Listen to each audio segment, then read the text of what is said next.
അങ്ങനെ ക്ഷേത്രത്തിൽ നിന്നും തിരികെ ഇറങ്ങി ഇപ്പോൾ വീട്ടിലേക്ക് പോവുകയാണ്. ഈ വീട്ടിൽ ചെന്നിട്ട് വേണം പ്രഭാത ഭക്ഷണം ഉണ്ടാക്കാൻ.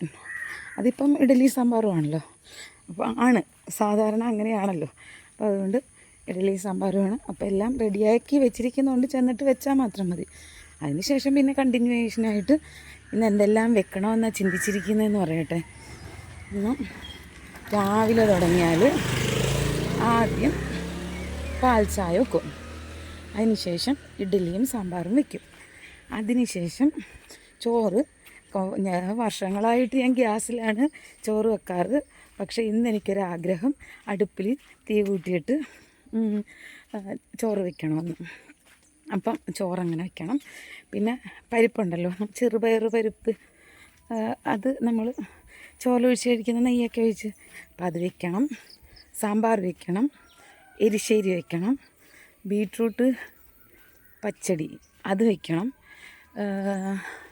പിന്നെന്താ, ആ മാങ്ങയുടെ അച്ചാർ വെക്കണം, പായസം വെക്കണം, പപ്പടമുണ്ട്.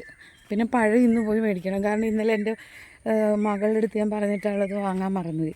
അപ്പോൾ അത് കാരണം പഴമൊക്കെ ഇന്ന് വാങ്ങണം. ഇപ്പോൾ ഇത്ര തൽക്കാലം വയ്ക്കുന്നുള്ളൂ. പിന്നെ ഇനിയിപ്പോൾ അവിടെ എന്തെങ്കിലുമൊക്കെ ബാലൻസ് ഉണ്ടെന്നുണ്ടെങ്കിൽ എന്തെങ്കിലും ഒരു തോരനൊക്കെ റെഡിയാക്കണം. കുറച്ച് മീൻസ് പച്ചക്കറിയൊക്കെ എന്തെങ്കിലുമൊക്കെ ഉണ്ടാവുമല്ലോ.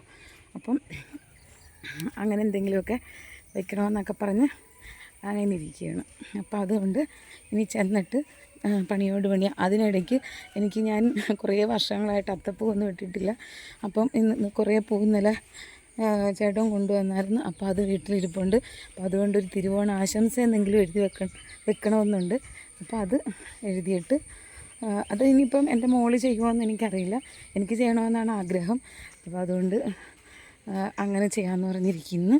അങ്ങനെ ഇപ്രാവശ്യം യൂട്യൂബിൽ ഇങ്ങനെ ഒരു ചാനലൊക്കെ തുടങ്ങിയത് കാരണം പുതിയ പുതിയ കുറേ സമ്പ്രദായങ്ങളൊക്കെ തുടങ്ങിയിട്ടുണ്ട്. ഇതെല്ലാം പണ്ട് കാലത്ത് ഞാൻ ചെയ്തിരുന്നതാണ്. പിന്നീട് വർഷങ്ങൾക്കിപ്പുറം നമ്മൾ ഓരോരോ സ്ഥാപനങ്ങളിൽ ജോലിക്ക് പോയി നമുക്ക് അവരുടെയൊക്കെ കീഴിൽ ഡിപ്പെൻഡായിട്ട് നിന്ന് പുറം ലോകത്തെക്കുറിച്ച് ഒന്നും അറിയുക പോലും ചെയ്യാത്തൊരവസ്ഥയായിരുന്നു. ഒരു 7 വർഷക്കാലം ഒരു ലോട്ടറി ഏജൻസിയിൽ നിന്നിട്ട് അവിടെ ഫോൺ പോലും യൂസ് ചെയ്യാൻ പറ്റാത്ത അവസ്ഥയായിരുന്നു. പുറം ലോകത്ത് എന്താ നടക്കുന്ന പോലും നമുക്കറിയില്ല. രാവിലെ 10 മണിക്ക് കയറും, രാത്രി 9:30 ആകുമ്പോൾ ഇറങ്ങും. ഇതായിരുന്നു അവസ്ഥ. ഇന്നലെ ഉത്രാടമായിരുന്നല്ലോ. അപ്പം ഉത്രാടത്തിൻ്റെ അന്ന് ഇവിടെ വേളൂർവട്ടം മഹാദേവ ക്ഷേത്രത്തിൽ ഉത്രാട സദ്യ ഉണ്ടായിരുന്നു. അപ്പോൾ എനിക്കിതിനെക്കുറിച്ചൊന്നും അറിയില്ല. എല്ലായിടുമൊക്കെ വള്ളസദ്യ, ഉത്രാട സദ്യ ഉണ്ടെന്നൊക്കെ പറയും. പക്ഷേ ഈ ക്ഷേത്രത്തിലുണ്ടോ അതൊന്നും എനിക്കറിയില്ല.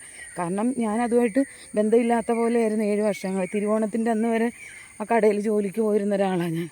അപ്പോൾ അത്ര എന്തെങ്കിലുമൊക്കെ കാട്ടിക്കൂട്ടിയിട്ട് കടയിലേക്ക് പോകും. അപ്പോൾ അത്രയും സ്വന്തം പോലെ നമ്മൾ കൊണ്ടുനടന്നൊരു കടയായിരുന്നു അത്. പിന്നെ ലാസ്റ്റ് നമുക്ക് എത്ര ആത്മാർത്ഥത കൂടുതൽ നമ്മൾ കാട്ടും തോറും നമ്മളെ തള്ളി പുറത്തിടുന്നതിൻ്റെ ആഘാതവും കൂടുമെന്നാണല്ലോ എന്ന് പറഞ്ഞ പോലെയൊക്കെ കുറേ കാര്യങ്ങൾ. പിന്നെ അതൊന്നും നമ്മൾ ഈ ഒരു അവസരത്തിൽ ഞാൻ പറയാൻ ആഗ്രഹിക്കുന്നില്ല. എന്തായാലും ശരി, ഒന്നിനെക്കുറിച്ചും അറിവില്ലാണ്ട് കഴിഞ്ഞ ഒരു 7 വർഷക്കാലം ഞാൻ കഴിഞ്ഞു. പക്ഷേ ഇപ്പം ഞാൻ അതിൽ നിന്നൊക്കെ സ്വതന്ത്രയായി സ്വന്തമായിട്ട് ലോട്ടറിയുടെ കച്ചവടം തുടങ്ങി. അതുകൊണ്ട് എന്താ ഇപ്രാവശ്യം തിരുവോണത്തിന് എനിക്ക് അമ്പലത്തിൽ പോകാൻ പറ്റി, നാഗത്തന്മാരുടെ അടുത്ത് പോകാൻ പറ്റി. അങ്ങനെ ഒരുപാട് കാര്യങ്ങൾ. എനിക്ക് അത്തപ്പൂടാനുള്ള ആഗ്രഹമുണ്ട്, അത് അവൾ ചെയ്തില്ലെങ്കിൽ എനിക്ക് ചെയ്യണം. അങ്ങനെ ഒരുപാട് നല്ല കാര്യങ്ങൾ ആ കടയിൽ നിന്ന് ഇറങ്ങിയതിന് ശേഷം എനിക്ക് സംഭവിച്ചു. എല്ലാത്തിനും ഈശ്വരനോട് നന്ദി പറയുന്നു.